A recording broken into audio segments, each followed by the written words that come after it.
In Foxborough, not every story bursts through the door making noise. Sometimes it comes from a hallway whisper, a contract detail, a coach's praise, or the quiet inside a meeting room. And that is exactly the kind of script we have today. An undrafted rookie got money that tells you somebody believes in him. A plan B is still sitting on the table for the offense. A receiver battle feels like a cold, real roster decision. And a left tackle is stepping into the season that could reshape his reputation. Hit the like button and come with me, because today, the building is speaking louder than the outside noise. And it starts with a name a lot of people might brush off as just another camp detail. But inside that building, these details usually tell you a lot. Myles Montgomery. The Patriots brought in the UCF running back as an undrafted free agent, but this was not just a cheap invite to fill out a practice field.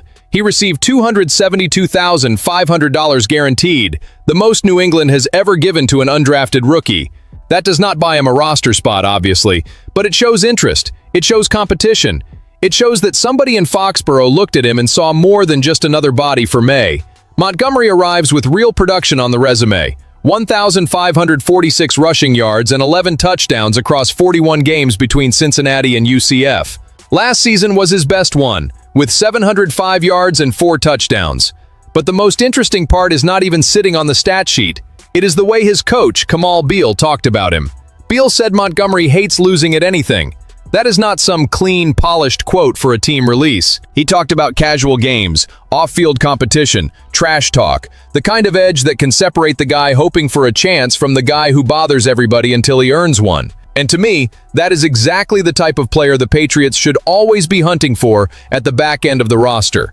Because RB3 in New England is not some participation trophy. That player may have to return kicks, cover on special teams, pick up blitzes, protect the football, and step into a close game cold. Montgomery also has the routine that makes you pay attention. Beal said he was the first one in the film room on Sunday after games, hunting for corrections, terminology, and details. That is the behavior of someone who is not sitting around waiting for the league to clear a path for him.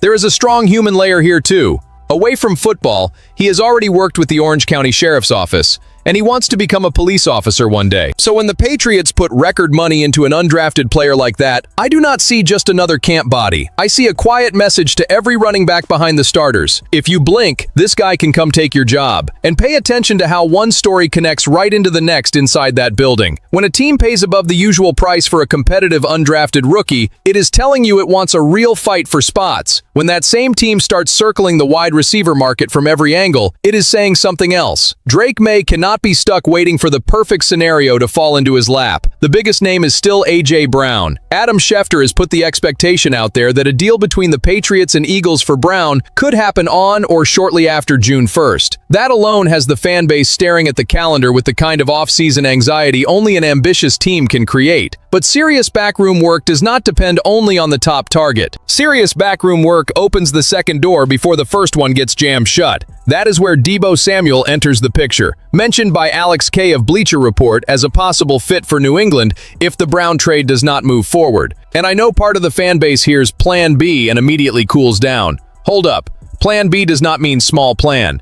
Deebo Samuel is not A.J. Brown, and we do not need to act like those are the same player. Brown is the more dominant receiver, cleaner as a traditional WR1, and more capable of changing coverage just by lining up outside. Deebo is a different kind of weapon. Motion, contact, yards after the catch, screens, slot, backfield, movement, confusion for a defense. In Washington, according to the report, the fit was not ideal, but he still finished 2025 with 72 catches, 727 yards, and 6 total touchdowns, including one as a runner. Kay also noted that nearly 2/3 of his receiving production came after the catch. That ties directly into something Josh McDaniels loves, turning alignment into doubt.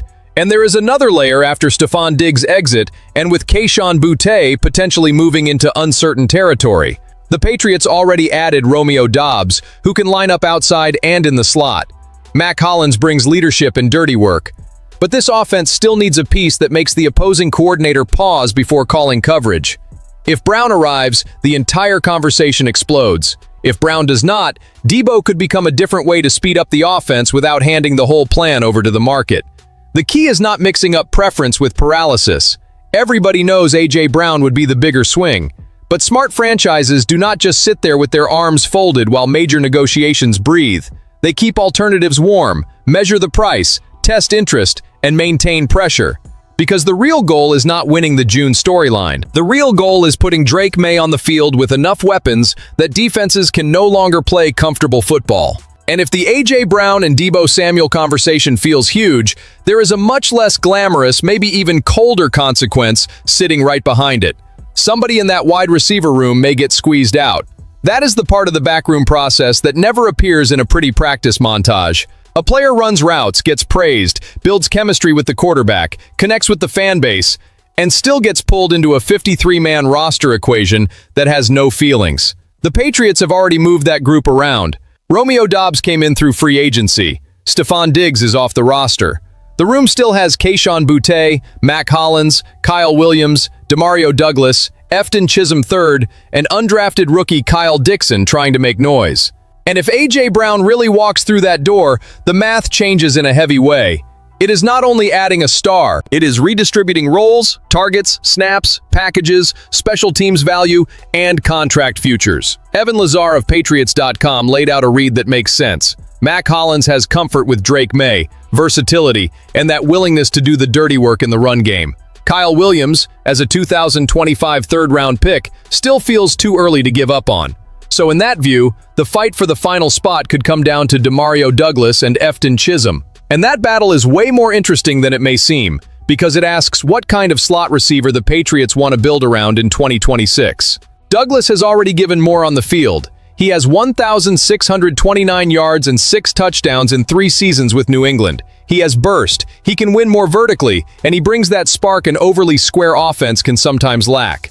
But he is entering the final year of his contract, and when a player enters that zone, the team starts thinking not only about what he has been, but what he will be inside the next financial and tactical picture. Chisholm, on the other hand, may knock on the door in a different way. He may not be the flashier name for the casual fan, but if he offers quick underneath catches, reliability, and special teams value, he becomes the kind of piece coaches love to keep.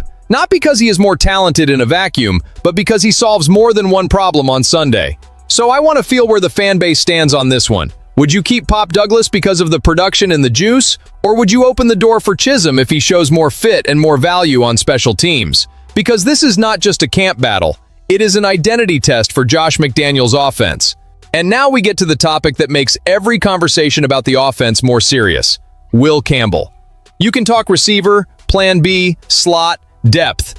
But if Drake Maye's blind side becomes unstable, everything else loses oxygen. The Patriots took Campbell 4th overall in 2025 to fix a long-running problem at left tackle. That was the plan.